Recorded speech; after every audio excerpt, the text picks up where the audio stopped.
Hola, ¿cómo les va?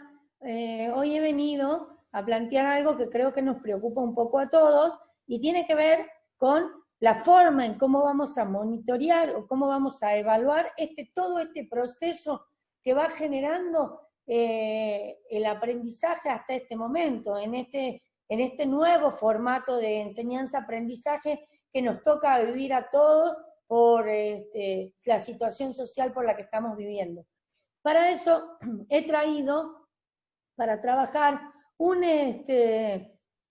PowerPoint sobre específicamente lo que vamos a entender o lo que vamos a trabajar con lo que es la evaluación.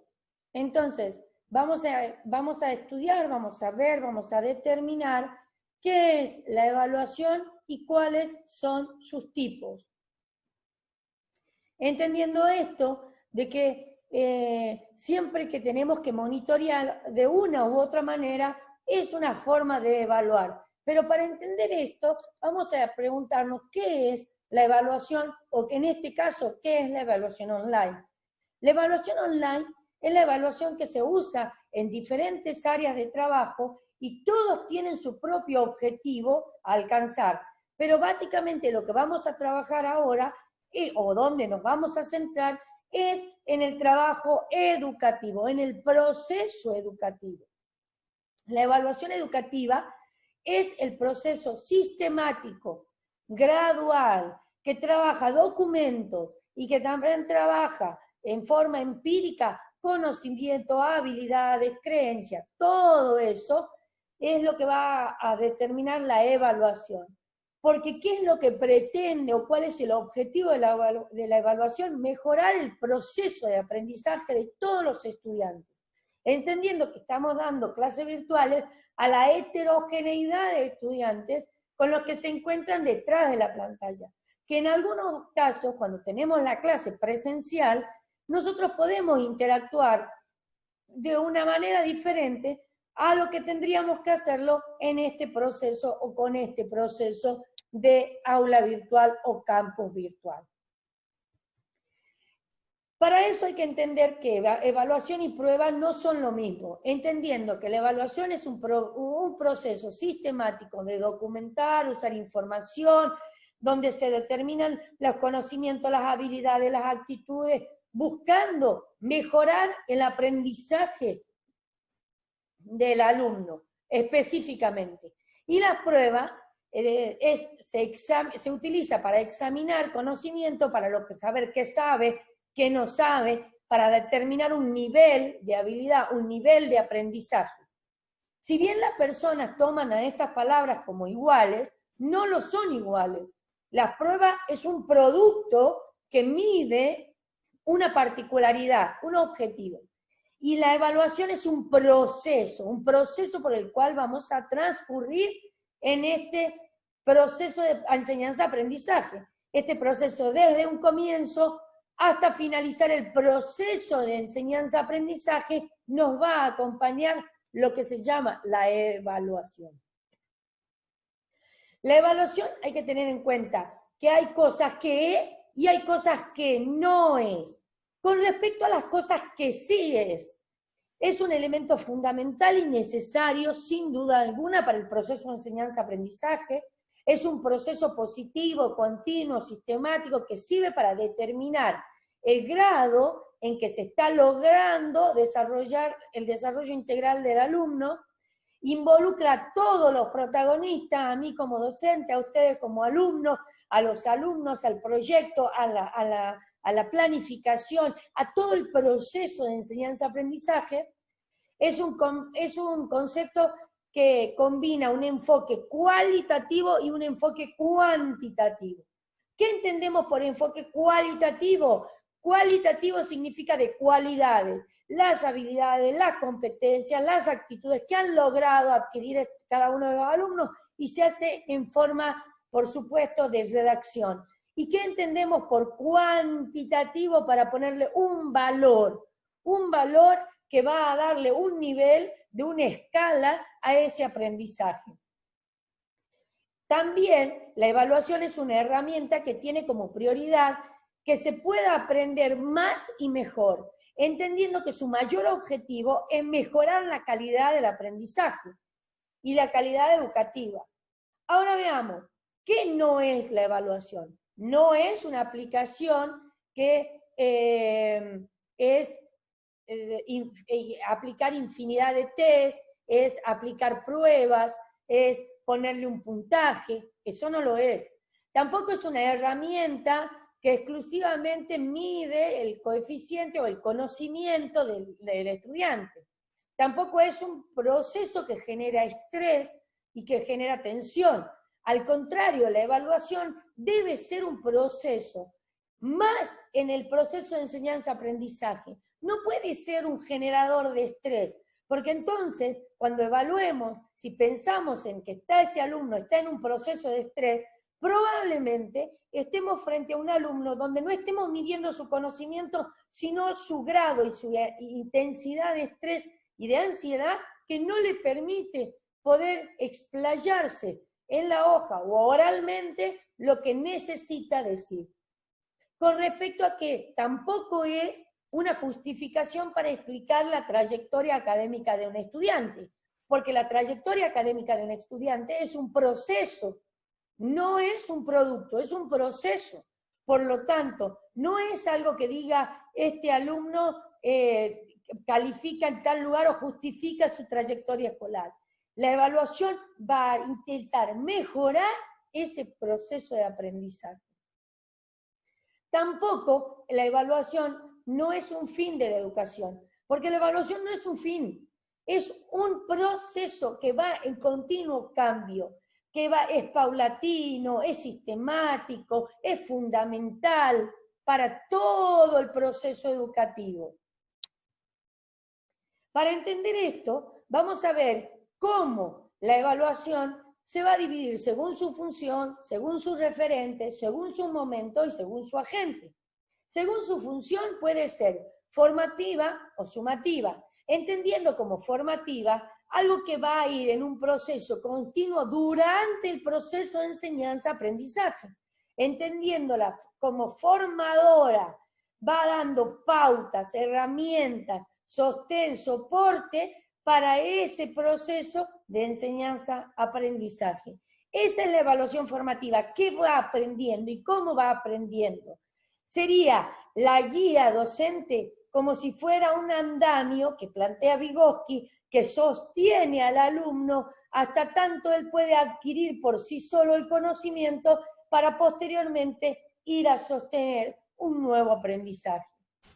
En cambio, la sumativa va a determinar que va a hacer referencia a un producto terminado. A ver, ¿cuánto sabe este alumno? Y vamos a ponerle un valor. En cuanto a la referencia, puede ser normativa o criterial. Normativa hace referencia a la evaluación de un alumno en función al rendimiento del grupo. A ver, ¿qué rendimiento tengo yo? Para eso tengo que haber hecho un diagnóstico para saber desde dónde aprenden o desde dónde, cuáles son sus aprendizajes previos, de dónde voy a arrancar de esos aprendizajes previos para empezar a trabajar. Y criterial, que tenga que ver con partir de criterios externos, con currículos ministeriales, los cuadernos del aula, los conocimientos básicos que debe tener un alumno en este lugar, en este momento, en este grado, entendiendo entonces que va a estar basado en normativas externas que yo voy a tomar para poder evaluar. En cuanto a momentos, hay comienzo, proceso y final.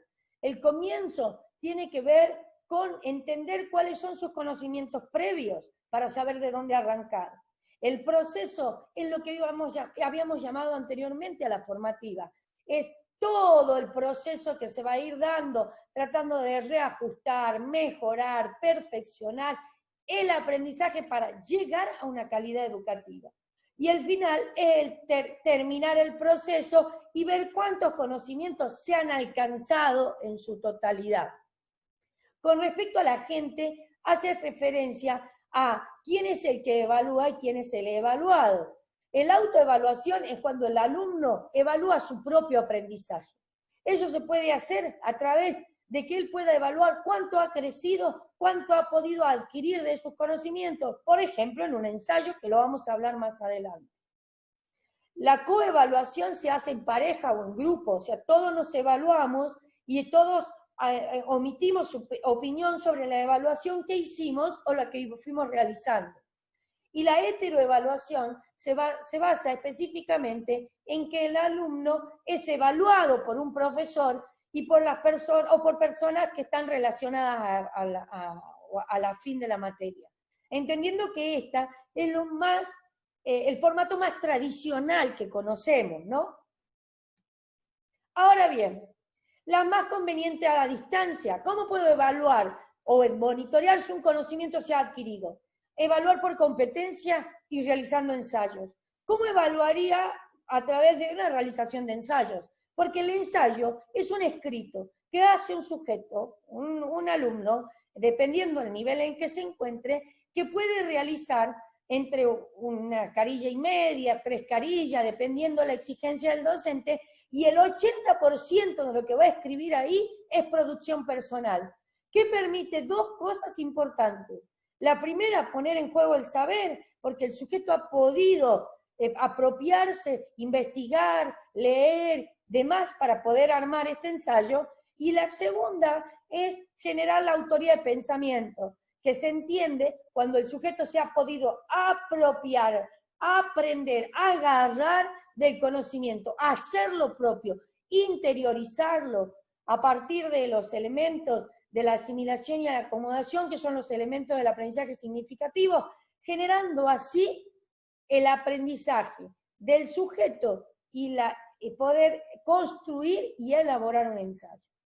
Con respecto a la evaluación por competencia, es una evaluación que va a determinar ciertas características muy, muy importantes.